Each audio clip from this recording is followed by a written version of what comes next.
एक शाम प्राची टीवी पर सीरियल देख रही होती है, तभी उसकी सास वहाँ आती है। अरे सीरियल में तो ऐसे मग्न है जैसे आज रात का खाना पड़ोसी आकर बनाएंगे। मुझे पता ही नहीं था आपने अपने बेटे की शादी पड़ोस में भी की हुई है। हैं? मतलब?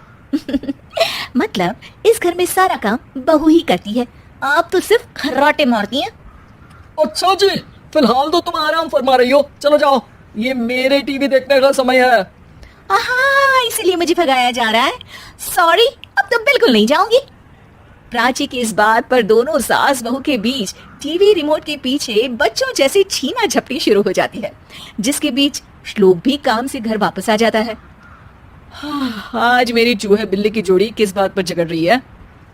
अरे तेरे बीवी मुझे टीवी ही नहीं देखने दे रही। अरे तुम्हारी मम्मी मुझे खाना बनाने के लिए फोर्स कर रही है। अरे वाह, ऐसे बेतुके रीजन पर तो बच्चे भी झगड़ा नहीं करते। अरे मुझे कुछ मत बोल, सब इसने ही शुरू किया है। हाँ हाँ, जैसे आप तो बहुत दूध की धूली है ना। अरे बस दोनों चुप। प्राची जाओ, खाने की तैयारी करो। और माँ तुम छोड़ो, तुम्हें क्या बोलूं, शांति से अपना सीरियल देखो, मुझे दोबारा लड़ने की आवाज सुनाई नहीं देनी चाहिए। ऐसा बोलकर श्लोक वहां से चला जाता है, जिसके पीछे पीछे प्राची भी कुछ न कुछ बड़बड़ाते हुए रसोई में चली जाती है। हाँ हाँ, सासू जी को तो कुछ बोलेंगी ही नहीं, बस मुझ पर ही हुक्म चलता है, खाना बनाओ, जैसे मैं इनके घर में खाना बनाने के लिए आई हूँ। इसी तरह शाम बीतती है और रात को श्लोक और प्राची की सास खाना खाकर सोने चले जाते हैं, लेकिन प्राची गुस्से में कुछ खाए बिना काम में ही लगी रहती है। इस घर में किसी को घंटा फिक्र नहीं पड़ता, मैं खाऊं या भूखी रहूं। प्राची कुछ देर के लिए रसोई से बाहर जाती है और जैसे ही वापस आती है तो वहां दूध का भरा ग्लास देखकर हैरान रह जाती है। फिक्र पूरी है, बस दिखाना नहीं है।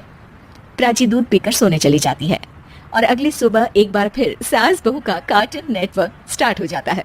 ये तुमने ही किया है। अरे अजीब जबरदस्ती है, मैं बोल रही हूँ मैंने कुछ नहीं किया। दोनों ने मिलकर पूरे घर को पागल खाना बनाया हुआ है। यहाँ कोई नॉर्मल इंसान तो रह ही नहीं सकता, इसीलिए अब पड़ोसी क्या रिश्तेदार भी घर आने से कतराते हैं। और सुन बेटे, तू भी चंगा, तेरी माँ भी चंगी, तेरी बीवी भी चंगी, रिश्तेदार। हाँ जी, आपको नहीं पता क्या, गंगाधर ही शक्तिमान है, रिश्तेदार ही। हाँ हाँ, बस समझ गया। कभी जानवरों जैसे लड़ेंगी तो कभी जुगलबंदी करेंगी। भाई मैं आप दोनों के बीच में नहीं फंसना चाहता। सास बहू की इस मनमौजी जोड़ी से परेशान होकर श्लोक अपना सिर खुजलाता वहां से चला जाता है। चलो अब मैं भी कीर्तन में जा रही हूँ। इस पर जैसे ही सास कमरे में अपना पर्स लेने जाती है तो वहां नाश्ते की प्लेट रखी देख मुस्कुराने लगती है और नाश्ता करके घर से बाहर निकलते हुए कुछ पैसे टेबल पर रख जाती है, जिसके कुछ देर बाद सिलेंडर वाला घर आता है। ओ मोरी मैया, मैं सिलेंडर के बारे में तो बिल्कुल भूल ही गई थी। घर खर्च के सारे पैसे भी मम्मी के पास है और श्लोक से बोला तो उल्टा 4 बात सुनाएंगे। प्राची ये सोच ही रही होती है कि अचानक उसका चेहरा चमक उठता है और वो घर में आकर इधर उधर देखने लगती है। तभी उसकी नजर टेबल पर रखे पैसों पर पड़ती है, जिन्हें वो सिलेंडर वाले को दे देती है। ये सब श्लोक देख लेता है।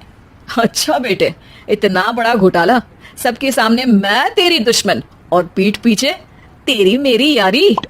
इस पर श्लोक एक प्लान बनाता है और शाम को सब एक साथ बैठे होने पर बोलने लगता है। माँ, तुम दोनों की बहुत लड़ाई होती है, इसलिए मैं सोच रहा हूँ कि प्राची को उसके घर छोड़ाऊं, इससे वो भी खुश रहेगी और तुम भी। अचानक श्लोक की ये बात सुनकर सास बहू शौक से उसकी तरफ देखती हैं। अरे ऐसे कैसे घर छोड़ाओगे, मुझे कहीं नहीं जाना। अरे तुमने बोला नहीं पर मैंने सुन लिया, तुम्हें मम्मी के साथ रहना अच्छा नहीं लगता, मुझे पता है। अरे वो, अरे जब बहू खुद कुछ काम बोले तो वो तुझे सुनता नहीं, और अब जो इसने बोला ही नहीं वो तू समझ गया। जब उसे नहीं जाना तो फिर जबरदस्ती क्यों कर रहा है? अच्छा, फिर आपको मौसी के घर छोड़ाता हूँ। बस अब आप दोनों एक घर में एक छत के नीचे नहीं रह सकती। मैं इस टॉम एंड जेरी की जोड़ी को और नहीं झेल सकता। है? ऐसे कैसे नहीं रह सकते? तुम्हें इतनी दिक्कत है तो तुम्हारा बोरिया बिस्तर पैक कर देती हूँ, लेकिन मम्मी जी कहीं नहीं जाएंगी। बिल्कुल यही सुनना था मुझे। अगर दोनों में इतना ही प्यार है फिर हर वक्त ये लड़ाई का नाटक क्यों करती हो?